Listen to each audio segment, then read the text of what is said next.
Good morning. Today I am teaching you social science for class 8th.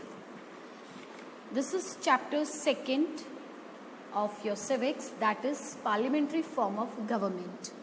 So in my previous video I explained you about Indian Parliament, why the parliament form of government chosen in India, क्यों हमारी India की जो government है has chosen the parliamentary system, not the presidential system, okay, as USA have. Then the President of India, हमने President of India के बारे में पढ़ा, उनकी क्वालिफिकेशन के बारे में पढ़ा, how we elect how the President of India be elected and turnover of the office, then salary and allowances of the President and power of the President. इसमें हमने पढ़े थे executive power, judiciary power, legislative powers, financial power, emergency power and material power. Then after we studied about the vice president, then about the salaries and allowances, elections, how we elect our vice president and what are the functions, then the central legislature. Now today I'll keep revised first the topic which I already told you in my previous video, that is the central legislature. So as we know that, first of all I'll explain you, because the central legislature have two main parts, one is your Lok Sabha and second is your Rajya Sabha. तो सबसे पहले हम पढ़ेंगे लोक सभा के बारे में.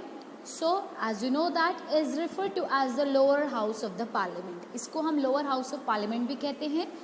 It is also known as the house of the people and we call Lok Sabha as a house of the people also, क्योंकि इस particular parliament को चलाने वाले people ही किसी government के through किसी country में rule and regulation and plan policy बनाते हैं. So house of the people because all its members bearing to are directly elected by the people.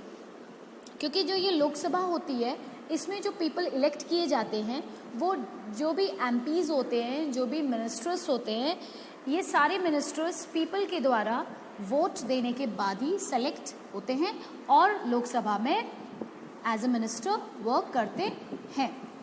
Okay, now composition की अगर हम बात करें तो लोकसभा हैविंग 552 मेंबर्स, इसका जो मैक्सिमम स्ट्रेंथ है वो 552. Out of these 530 members represent the state and not more than 20 can represent union territories. So इसमें जो total strength है 552 का है, but 530 members are of state and 20 members represent from the union territory. जो हमारी union territories है उसमें से भी 20 members लोकसभा में select होते हैं. Okay. And if you talk about the Anglo-Indian community, तो Anglo-Indian community से भी 2 मेंबर चूज किए जाते हैं और वो जो 2 मेंबर चूज करते हैं वो हमारे प्रेसिडेंट ऑफ इंडिया उनको नॉमिनेट करते हैं. The total number of members from the state depends upon their population and this is also very important. जिस पर्टिकुलर स्टेट का साइज जितना ज़्यादा बड़ा होता है उसके पॉपुलेशन के according the members elected from the particular state. Okay, now turnover. The members of the Lok Sabha are elected for a period of 5 years, but it can be dissolved early if the ruling party loses its maturity. ठीक है, जो हमारी लोकसभा में जो party elect हुई है वो 5 year तक रन करती है, 5 ईयर तक वर्कआउट करती है. अगर वो 5 ईयर्स के बीच में in between these 5 years if there any quarrel occurs or any other majority party gets the more vote or get the or we can say the party which is before, जो पहले party चल रही है जो 5 year तक काम करेगी, अगर वो डिसॉल्व हो जाती है 5 साल से पहले then ruling party loses its maturity, तो वो फिर पार्टी उसको छोड़नी पड़ती है. But in case of any emergency, the president can extend it for a period of 1 year. But it is the right of the president.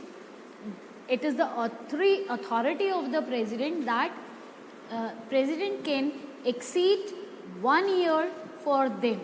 Okay.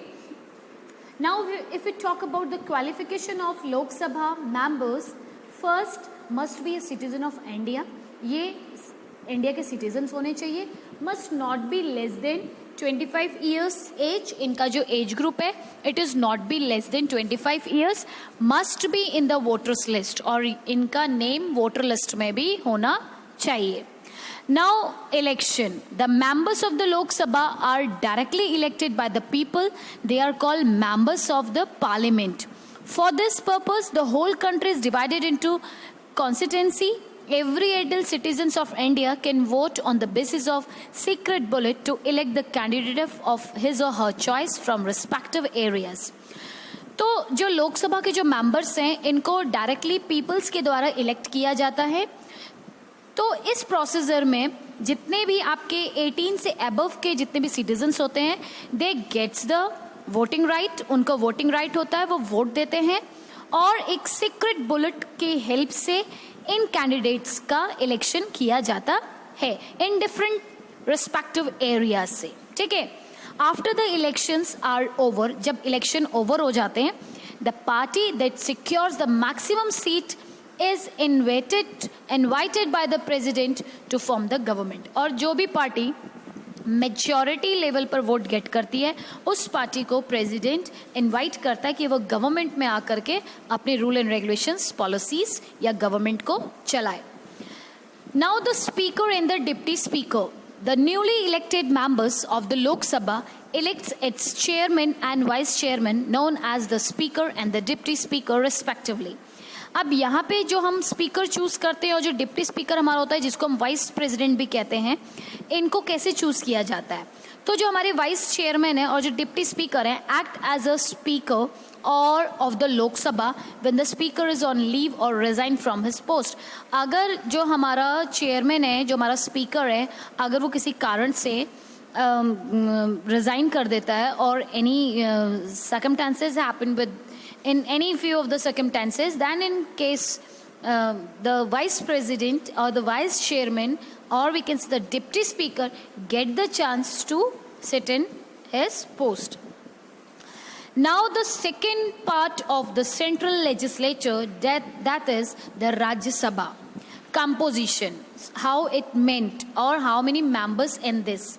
The upper house of India parliament is known as the Rajya Sabha. The total strength of the Rajya Sabha is 250 members. The strength of the Rajya Sabha is divided into two parts. ठीक है. तो ये जो upper house होता है इसको हम राज्य सभा कहते हैं पार्लियामेंट की. इसमें जो टोटल स्ट्रेंथ होते हैं मेंबर्स वो 250 होने चाहिए.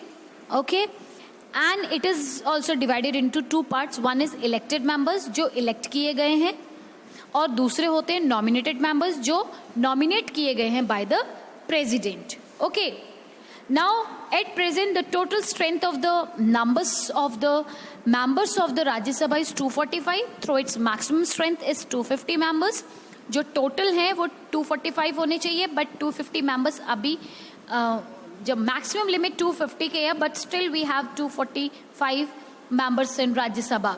So among them 238 members represent the state and union territories. इसमें भी जो 238 members हैं वो स्टेट और यूनियन टेरिटरीज को रिप्रेजेंट करते हैं. उनसे ये मिनिस्टर्स चुन के आते हैं और जो 12 हैं वो नॉमिनेटेड किए जाते हैं प्रेसिडेंट के द्वारा. ठीक है. And the president nominated these 12 people through different distinct sphere of the field like literature, science, art और social service. जो कुछ ये जो 12 nominated people होते हैं जो कि राज्यसभा का सेकेंड पार्ट है जिसको हम नॉमिनेटेड मेंबर्स कहते हैं, ये मेंबर्स को प्रेसिडेंट चूज करते हैं और ये जो मेंबर्स होते हैं ये कुछ पर्टिकुलर फील्ड से चूज किए जाते हैं. Now turnover. The Rajya Sabha is a permanent house. It is not subjected to dissolution. ये अपने आप में डिसॉल्व नहीं होता क्योंकि इसमें मेंबर्स बने रहते हैं. कोई पूरी एक बड़ी पार्टी राज्यसभा को नहीं चलाती. जैसे कि लोकसभा की बात की जाए तो a member of the Rajya Sabha is elected for the fix period of 6 year, but इसमें जो मेंबर्स चूज किए जाते हैं वो 6 ईयर तक काम करते हैं। 1/3 of its total members retired every 2 years, और इसका जो 1/3 जो मेंबर होता है वो एवरी 2 ईयर में रिटायर्ड होता है। And fresh elections are held to fill the vacant seats, और उन सीट्स को फिल करने के लिए again the elections held. Now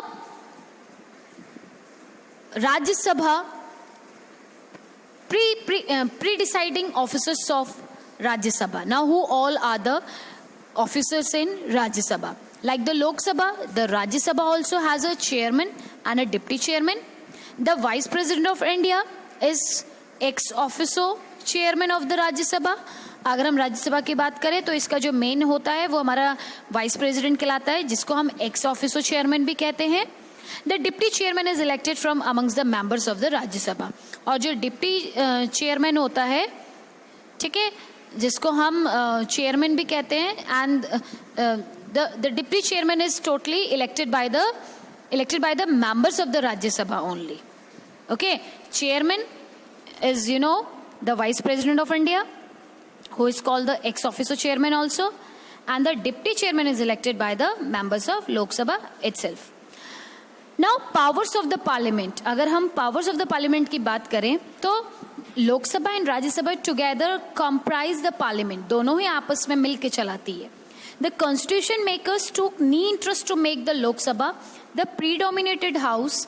अपने आप में अगर देखा जाए तो लोक सभा एक predominated house है, क्योंकि the strength of the members is more than Rajya Sabha.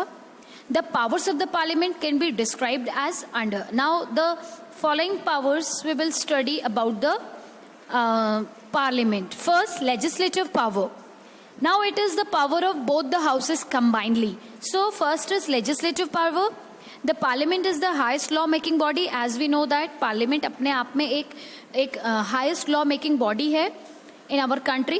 It can make or amend law on the subjects listed in the union list and concurrent list. जो भी already plan बन चुके हैं, act बने हुए हैं, उसके according rule and regulations ये बनाते हैं।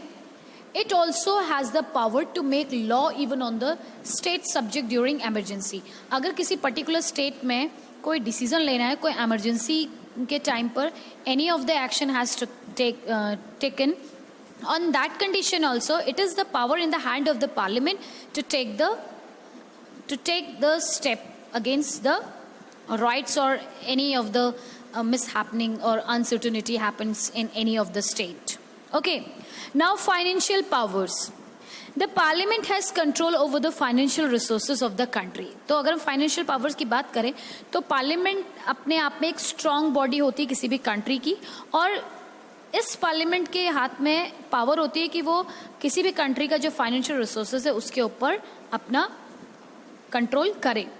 The money bill first originated in the Lok Sabha and then sent to the approval to the Rajya Sabha. तो कोई भी मनी बिल है, कोई भी बजट अगर तैयार होता है तो वो सबसे पहले it should be sanctioned by the Lok Sabha, then Rajya Sabha, and finally it must be approval by the president, और president के approval के बाद वो finalize किया जाता है। Third is the constitutional function and powers. The parliament has the power to amend the constitutional provisions. यहाँ पे जो पार्लियामेंट होता है उसको कॉन्स्टिट्यूशनल प्रोविजंस भी होते हैं कि वो चेंज कर सकता है, उसके पास ये पावर होती है। Some constitutional provisions can be amended easily by a simple majority.